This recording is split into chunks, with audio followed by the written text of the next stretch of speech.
guys, and welcome back to Beyond Dojo. Now, before I start talking, guys, I need to let you know that my second daughter is sleeping in the room next to the room I'm in right now, so she might wake up while I'm speaking because I'm talking. I have to talk in a loud voice, right? If she wakes up and if you hear someone crying a little bit or coming up to talk to me, that's my second daughter, Nagi. So please don't mind her. Okay. So, just to first of all, before we get into today's main topic, just to keep you guys updated, first of all, the number of the Kyoto Dojo's members currently 61 members. Thank you so much. Just recently, I actually made a post on Instagram saying that the total amount of members is 59, but we actually have just had 2 new members very recently. Almost, I think yesterday. Yeah, I started sharing some of the clips that I've been posting on this channel, Beyond the Dojo, on my channel, Let's Ask Shogo, and also on Let's Ask Seki Sensei, and quite a few people. I'm really, really happy that quite a few people have been watching the clips now, and I'm sure some people started to gain some interest taking a look at those clips, and we have a couple of new members. It's now 61.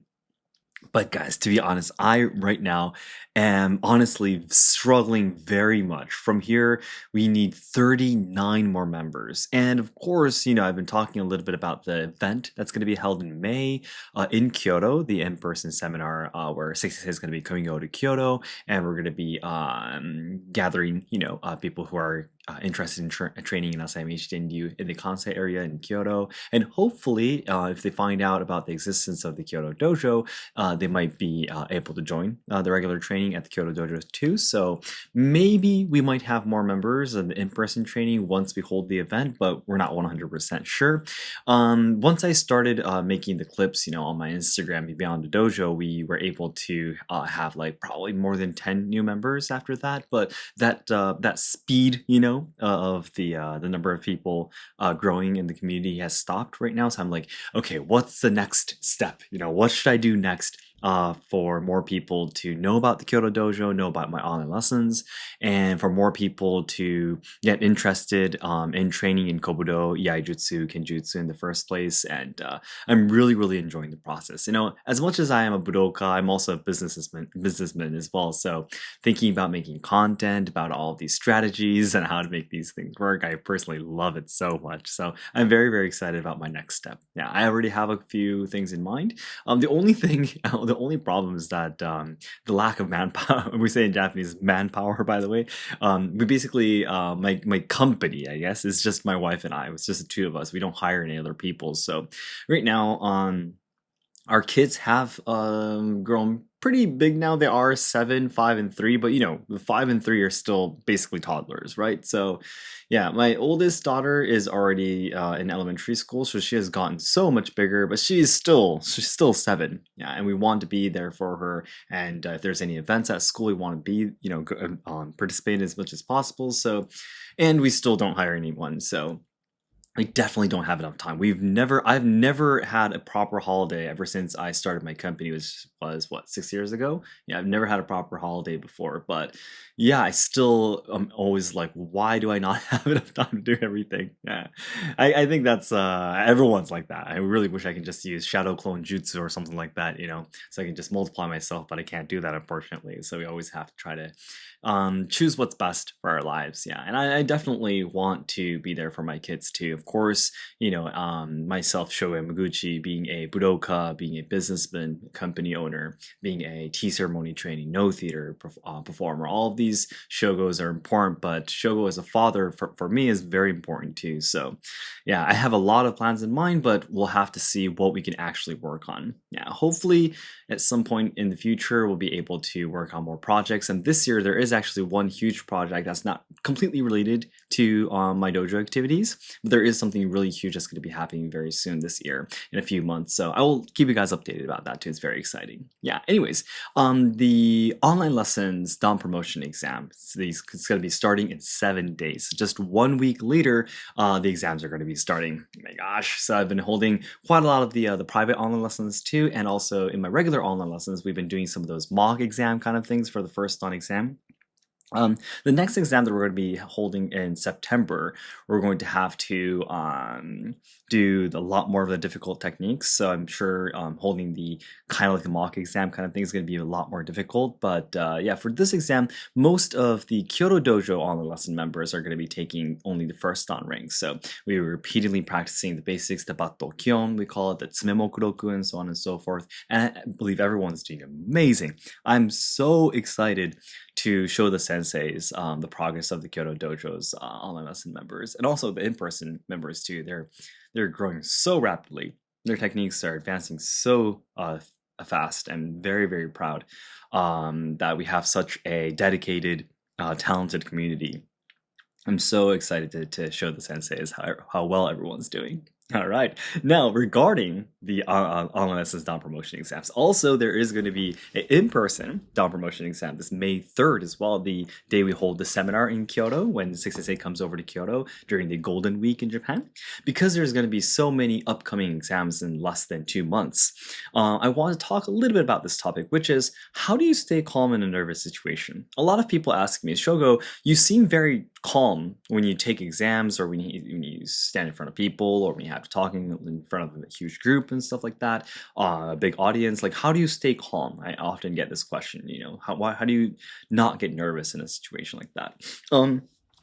I'm sure you guys have a lot of your own, what should I say, tips too, your own ways of staying calm in such situations where you would be nervous, like taking a down promotion exam in this case. Yeah, so it'd be great if you can let me know how you deal with nervous situations, and if you ever taken these down promotion exams. I'm sure many of you have taken like very difficult exams, like, I don't know, Kendo, 6th dan or 7th dan, maybe these very difficult exams too, maybe Judo or Karate or stuff like that. So please share your experiences and thoughts. But I can share you a few things. Number one, I think this is the first and most important thing we need to understand.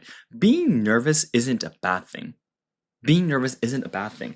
If you think that being nervous is something that's completely your enemy, then whenever your heart is beating or you're shaking, you can't stay calm, you're like walking around everywhere, is considered a bad thing. You're going to fight against that, right? No.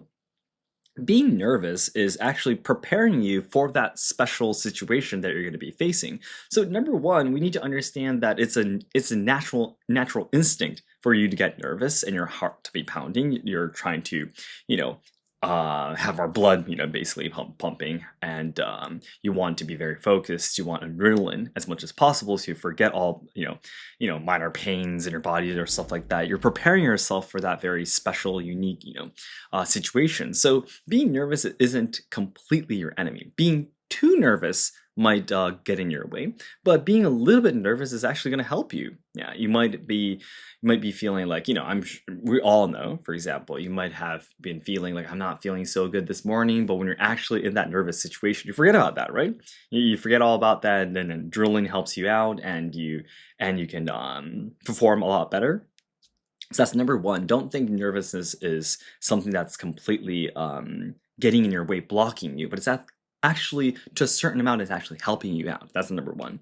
Now, with that said, from here, it's more about the training, but I personally really love this phrase called train not until you get it right, but until you cannot get it wrong. I personally love this phrase so much. Train not until you get it right, but until you cannot get it wrong. In situations like where you're nervous, when you have to take an exam and such, you tend to make mistakes that you've never made before. You tend to go too quickly, or you forget about the details and all these kind of things. If these things happen, it's probably because you've been training to get it right. Okay? Training to get it right is the starting line, we must understand. Not making a mistake. Let's say take an iai's kata, a form, for example. Being able to perform a kata without making a mistake is the starting line, don't you think? Okay, let's say if you were a singer, being able to sing a song without getting the lyrics wrong or getting the sounds wrong, that's the starting line, don't you think? If you were, a dancer, being able to dance a whole song, without making any mistakes, that's the beginning. Yeah, from there is finally the training or the refining of the performance and all that kind of stuff, right? So a lot of people tend to think, I don't know, maybe it's when it comes to Budo, is it that way? But if you can basically kind of follow the movements of the form, then a lot of people tend to think that it's done. Yeah, because they don't probably respect the deepness of the techniques, or they just simply don't know how deep or sophisticated the techniques need to be. Maybe it's beyond their imagination sometimes, but yeah. So there are some people who are like, they memorize the technique like, yeah, I'm done, and they don't do anything from there. Yeah, but that's totally not the right attitude to train Budo, right? I'm sure you guys listening to this podcast would agree with me. So I think it's really important that for you to be able to perform a technique, even in a very nervous situation, without making weird mistakes that you usually wouldn't, would be what I just explained, the phrase I just explained to you: train not until you get it right, but until you can't get it wrong. If it's a part of you, if that technique is part of you, how can you make a mistake when you're brushing your teeth? Let's say you're brushing your teeth and like, oh my goodness, I was brushing my ear today. Like that would never happen, right? Yeah. And you were like trying to eat something, I would always use chopsticks to eat my food, right? Oh my gosh, what am I doing? I was trying to shove my food into my nose, that wouldn't happen, right? The reason is because you always do it, and you can do it without thinking at all, right? Yeah, that's the thing. That's your training. That's what your training is to be. So you shouldn't need to have to think that, okay, left foot forward, you do this, right foot forward, you do this, at this timing, this needs to be at this angle, stuff like that. There are rules to those forms. If you are still thinking inside your head, it's not a part of you yet, right? You don't have to think about how to brush your teeth. You don't have to think about how you eat your food or get a cup of water to drink or stuff like that. So it needs to be that natural. And to be able to be that natural, you have to practice until you can't get a kata or a technique wrong. You have to do it. Let's say in iaijutsu, it's often taught that you have to do sayabiki, so pulling the sayab back greatly to draw a katana. Take this for example. You have to keep on practicing until you cannot draw a katana without doing sayabiki at all. It has to feel very weird if you try to draw a katana without using your left hand. Okay? Beginners would try to do everything with their right hand, right? Yeah, but it needs to be that way. Now, let's say you need to keep on practicing until you have to sit in seiza with your legs folded the correct way. If you sit in seiza in the wrong way, it just feels really awkward. Then finally, you've done enough training. Okay? Well, that's not enough training either, actually. That's probably like the second starting line of your training. Yeah. From there is where you actually probably find what real Budo is about, which is a level that most people have never ever gotten to. Yeah, but it's probably the level of enlightenment, to be honest. But that's really important, I think, when it comes to taking exams. Yeah, you need to, when you prepare for exams, I guess you can say, when you prepare for exams, always remember you need to keep on practicing, keep on practicing, keep on practicing until you can't get it wrong. So what I do is that I always try to, for example, watch my sensei, which is Seki Sensei, of course, Seki Sensei's movements in the YouTube videos and the archives and all my lessons as many times as I can during the day when I'm, like, for example, moving around in a taxi, when I have a little bit of time on my own, like when I go to pick up my kids and I'm waiting for my kids to get ready, getting their bags ready and everything. I wait outside of the hallway. When I'm waiting, I always take some time to watch videos, repeatedly watch his movements. I try to practice in different situations, suddenly changing the length of my katana, training in different places, not just in my regular studio, but sometimes purposely renting different studios that has different atmospheres, and training there. I try to do my best to train in different situations, like for example wearing tabis on purpose and then taking my tabis off and practicing barefoot, like how it's going to be different. I'm trying to train myself to be able to do these techniques in any situation and trying my best to make good of every time that I have. So that's what I always try to do, to seek the train not until you can get it right, but until you can't get it wrong. Okay? If you do that much training, I'm sure you'd be confident enough to go to the next thing I want to talk about.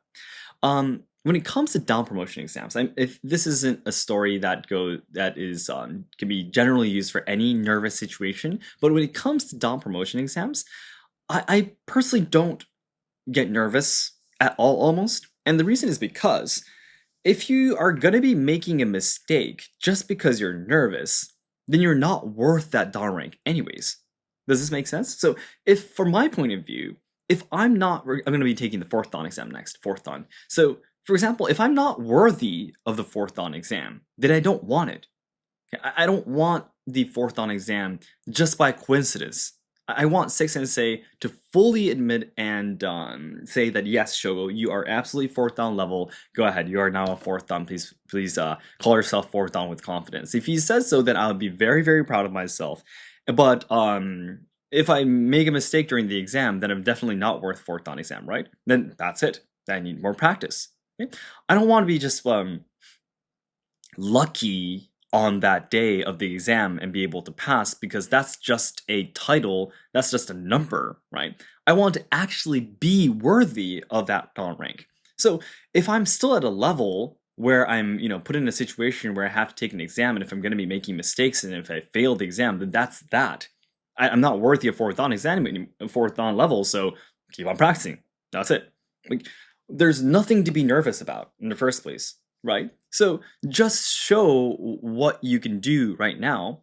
And of course, sometimes you might be thinking, oh, I'm doing so horrible, I'm not worth it, I'm not worth this Dan rank at all. But sometimes when your sensei sees you, they might be like, oh, you're doing really, really good. Yeah, some of the, the good parts or points of your techniques, a lot of these important points, sometimes you can't notice yourself and your senseis notice it for you, so things like that happen. So you shouldn't completely judge yourself on your own and what should I say that your techniques are bad or it's not good enough and stuff like that. You shouldn't judge it completely like that. Of course, you do need to think that it's not enough and continue practicing, but you shouldn't what should I say, be so negative towards yourself until you actually receive the judgment from your senseis. Yeah, but that's that.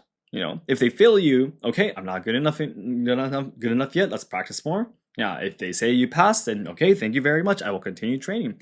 That's it. Yeah, it's not the end of the world. Yeah, if you pass now or if you pass half a year later, it's not a huge difference. We're going to be training forever anyways. Yeah, so that's another thing. Yeah, when you look back in your Budo life in the future, whether you pass or fail the exam, let's say if you pass all of the exams at once, if you fail every time, these are all just going to be really good experiences for you that you'll be able to pass down to the next generation, to your own students. If you failed once or twice, you'll be able to explain to them why you failed, what mindset was not right, what kind of feelings you had. You'll be able to stand aside, stand by the people or students who wasn't able to pass exams in one shot, and you'll be able to understand their feelings and all of that, and so everything that we all experience when it comes to exams, passing or failing, are all very cherished and treacherous experiences and memories, I personally feel. So please, I would say please enjoy it. Yeah, and of course, if you're going to be doing it, you want to pass, right? So again, we go back to the other thing I just said, keep on practicing, that's it. In the end, there's nothing more we can do but just keep on training. Yeah, and this one last thing I want to say is very, very practical. Take deep breaths. That's it. What I always do is I always take deep breaths, and it's really important that when you blow your breath out, you try to blow as if you have a straw in your mouth. Okay, so you don't just immediately, you slowly breathe in, and don't just breathe out very quickly, but breathe out as if you have a straw in your mouth. So I always, when doing this, I've used this technique to win the grand championship in a mat cutting competition before, about 2-3 years ago.